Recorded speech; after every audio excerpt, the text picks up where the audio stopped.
पहले पूर्व पीएम गिरफ्तार, फिर काली कमाई पर वार। बालेशाह के एक्शन से माफियाओं में हाहाकार। नेपाल में नहीं चलेगा विदेशी नाम। सेंट जेवियर्स, ऑक्सफोर्ड और पेंटागन पर जारी किया बड़ा आदेश। क्या पीएम मोदी की राह पर चल पड़े हैं बालेशाह? शुरुआती 48 घंटे के फैसलों में दिखी बड़ी झलक। नेपाल के नए प्रधानमंत्री और जेनजी आंदोलन से निकले नेता बालेशाह क्या भारत की नीतियों को कॉपी कर रहे हैं? उनके कुछ फैसलों में इसकी झलक अभी से दिखने लगी है, जिससे नेपाल के नए उदय की कहानी लिखी जा रही है, जिसे समझने के लिए उनके शुरुआती 48 घंटों के 8 फैसलों को समझना होगा।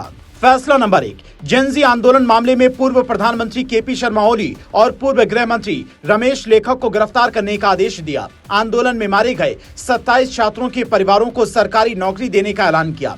फैसला नंबर 2, 2006 से 2026 तक के नेताओं और ऑफिसर की संपत्तियों की जांच होगी। नेपाल राष्ट्र बैंक 100 दिनों के भीतर डिजिटल एसेट रजिस्ट्री बनाएगी। फैसला नंबर 3, नेपाल में एक ऐसा सिस्टम तैयार होगा जो संदिग्ध लेन देन को तुरंत पकड़ लेगा और एजेंसियों को अलर्ट भेजेगा ताकि जनता का पैसा सुरक्षित रहे। फैसला नंबर 4, अब नेपाल में छात्र राजनीति पूरी तरह से बैन हो चुकी है। 60 दिनों के अंदर राजनीतिक पार्टियों से जुड़े सभी छात्र संगठनों को अपने ऑफिसर कॉलेज यूनिवर्सिटी से हटाने होंगे। फैसला नंबर 5, अगले 90 दिनों में छात्रों की समस्या सुनने के लिए स्टूडेंट काउंसिल या वॉइस ऑफ स्टूडेंट जैसा संगठन बनेगा, जिसका राजनीति से दूर दूर तक कोई नाता नहीं होगा। फैसला नंबर 6, ग्रेजुएशन की पढ़ाई के लिए अब नेपाली नागरिकता की शर्त खत्म होगी ताकि किसी की पढ़ाई ना रुके। सभी कॉलेज यूनिवर्सिटी को समय पर रिजल्ट जारी करना होगा। फैसला नंबर 7, नेपाल में चल रहे ऑक्सफोर्ड, पेंटागन और सेंट जेवियर्स जैसे विदेशी नाम वाले शिक्षण संस्थानों को इसी साल अपना नाम बदलकर कोई नेपाली नाम रखना होगा। फैसला नंबर 8, 5वीं क्लास तक के लिए बच्चों के लिए परीक्षा खत्म कर दी गई है।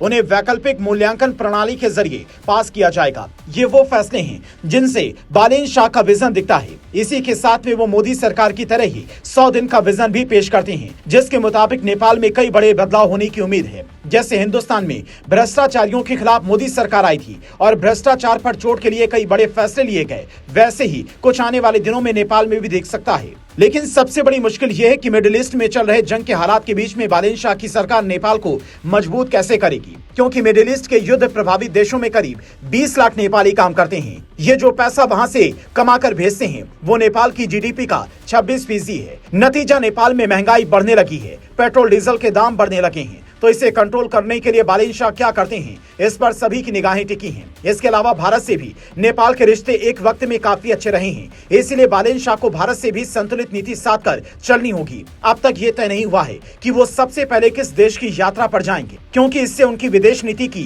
प्राथमिकता का अंदाजा लगेगा। फिलहाल उनका फोकस उन युवाओं के भरोसे पर खरा उतरने की है जिन्होंने जेनजी आंदोलन से वहां की सत्ता को उखाड़ फेंका, उन्हें अपना नेता माना। इसीलिए प्रधानमंत्री बनते ही सबसे पहले उन 27 छात्रों के परिवारों को सरकारी नौकरी देने का ऐलान करते हैं जिन्होंने इस आंदोलन के दौरान जान गंवाई थी। अब युवाओं के रोजगार और उनकी पढ़ाई को लेकर भी बालेशाह से बड़े ऐलान की उम्मीद वहां की जनता कर रही है।